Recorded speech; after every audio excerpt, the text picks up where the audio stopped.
Alright guys, what's going on? So today we're going to finish all of the sheet metal work finally on the Galaxie. We're like super close. There's only a couple things, but for whatever reason I think I was in a time crunch to finish another video, so I just didn't finish it. So in this video we're going to finish it all. So it's pretty simple list we got going on. We got pretty much everything mocked up for the four link. It's all tacked in, ready to go. Everything's pretty much ready to be fully welded. We just got to make coilover mounts. But the one thing that I noticed is the drive shaft is hitting the floor. So one thing I got to do is make a notch right there in the tranny tunnel to go ahead and fit the drive shaft, because the car's a lot lower than stock, obviously. I gotta go ahead and fix this spot right here, which I'll go ahead and show you how I do it. Move this seat, and then there's a couple spots in the back window I gotta do, as well as some stuff with the floor pans. They're pretty much done. They just need to be like seam sealed up and ready to go. I did teach like 3 of my friends how to weld with these floor pans and how to actually do them, so I didn't really do much of the work here, but I just gotta do some finishing work. So there'll be a lot of sheet metal in this work, so let's get to it. It's also, I think, what is it, like 4:15 or 4:45, and it's not even, it's about to get dark. So we're gonna go ahead and flick on our handy dandy lights. Oh, I forgot I didn't plug it in. Nice. Alright guys, what's going on? So today's video is sponsored by Blaster. Blaster is the #1 selling penetrant since 1957. Blaster quickly busts loose rusted or corroded bolts that are caused by rust and corrosion. This is a comment on all the different projects that I've worked on with the Galaxies or the F100 going underneath it, and you're finding suspension components that don't want to come free. You spray this stuff on. You guys have seen us do it in the past. Give it a couple minutes to sink in and it pops right off. It's actually pretty awesome. But for those of you who don't know, Blaster actually makes a wide range of products that I didn't even know about that are a lot more than just PB'Blaster. Like this stuff, which is Blaster's synthetic lubricant called Multi-Max. This is basically anything that squeaks or whines or makes weird noises or seems like it's a little bit too much friction for your liking. This will free it up and make everything move the way it's supposed to. I use this on all sorts of different projects pretty much almost every day. Throttle linkages to cables and sliding different components. There's nothing more annoying than opening an old Ford 60s door and having it squeak like crazy, and so you put some of this stuff in and it goes away like that. This stuff will protect whatever it's on from moisture, so you won't have to worry about it rusting within the year if you live in a salted area or something that gets really cold and you have to deal with salt roads. Multi-Max outperforms all of its competitors in 6 ATM tests, and it's the stuff I go do every single time I got something that doesn't want to budge. These two items are bread and butter when it comes to running this channel. You guys know the classic cars. The newest car I own is a 92, so this stuff comes in handy all the time, from suspension stuff that doesn't want to move to door hinges that seem to squeak. Blaster's got you covered with all these amazing products. You guys can pick this stuff at a local auto parts store or a hardware store, but also have their product website link down below for you guys to check out all the wide range of products that they make that I didn't even know of. So if you guys are curious of what Blaster makes, there's pages of stuff down there. Check it out for yourself. Once again, I wanted to say thank you again to Blaster for sponsoring today's video. Let's get back into it. Alright, so here's where we're going to start. I'm going to start doing this one, and what I noticed, actually, it's like super windy out here right now. It just really kind of sucks in terms of welding. It's going to make this really hard. So on this one right here, you can probably see it's starting to actually split off the quarter panel right here on the seam. So this is pretty much junk. So what we're going to end up doing is I'm basically going to start by stripping the whole thing to metal. This hole will probably get cut out. I'm going to probably try to save this one, but basically strip the whole thing to bare metal, probably a good inch plus around the whole area, and then figure out what's good, what's not, mark out what I'm going to cut out, cut that out, and then use that for my template. So let's go ahead and get it cut out.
Alright guys, so this time I took a little bit of a different approach. I just kind of went through all the steps in one big sequence. Hopefully you guys kind of understand what I was doing, but I'll basically explain it now. So this is our finished product. This is kind of what we end up with after all the work. It looks pretty good. I purposely put a bend here. So what I'll end up doing when we actually body work this car out, there is basically two pieces of metal come together right at this roof line, which you can kind of see there's like some old sealant that's kind of like cracking in there. So I'll lay a little tiny seam of body filler all the way around that after I sand it and block everything out. And then I'll block it again, and that'll basically be this kind of contour. See the difference here? This looks way better in my opinion. I don't like this harsh line. I think it's way better if it looks like it's all one piece, which is why I did a bend instead of putting two pieces of metal together, welding it and then grinding it down. Plus it's all just way smoother. So you can see after I grind it, there's a couple high spots, couple low spots. I don't really care, it looks a lot better than it did. I think the actual contour and the body line down it came out a lot better than I was expecting, which is cool. So as I come down here, you can see there's really no low and high spots, to be quite honest, which I'm pretty happy about. So that'll body work out really easy. You want to make the least amount of work for yourself, because pretty much anything that you do strip to bare metal like this will have to be some sort of filler on it, just for blocking purposes to get it level with the rest of the panel. But I mean, that thing looks freaking badass. I would paint right over that if I could.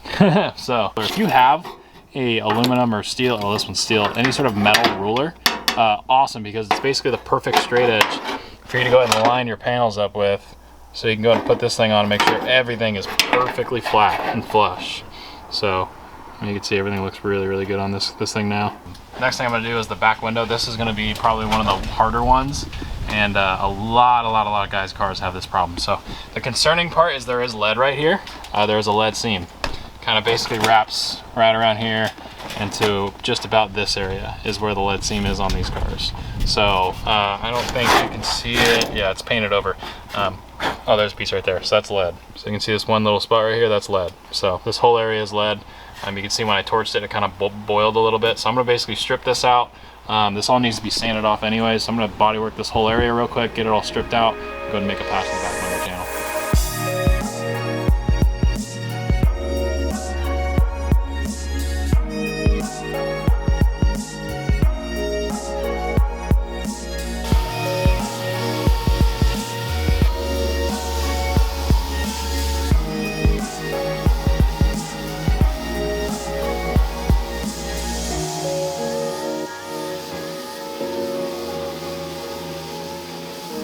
The one thing I've noticed with this car, the more that I sand and do miscellaneous like metalworking things on it, is this thing is incredibly straight.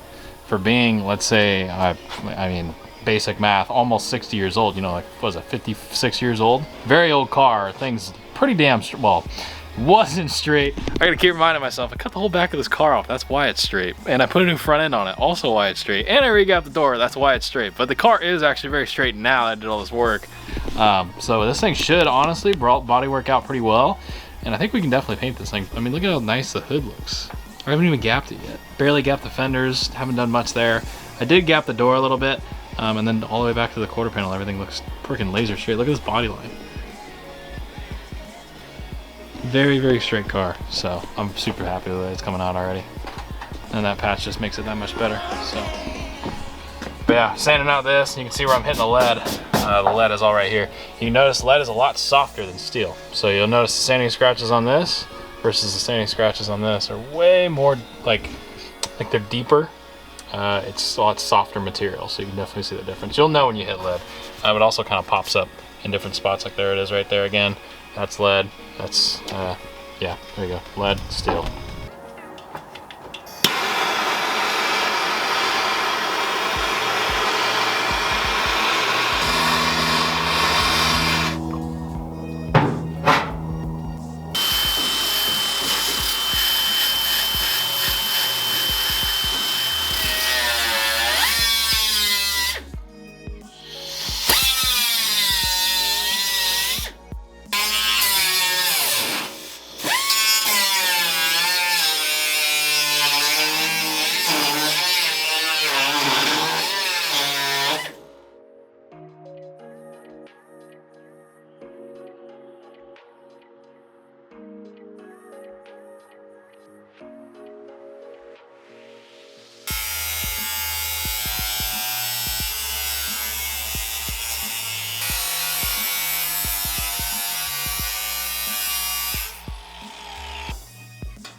Alright guys, patch number 2 is done. So this part of the roof is pretty much done now. This is one thing I want to stress with this stuff.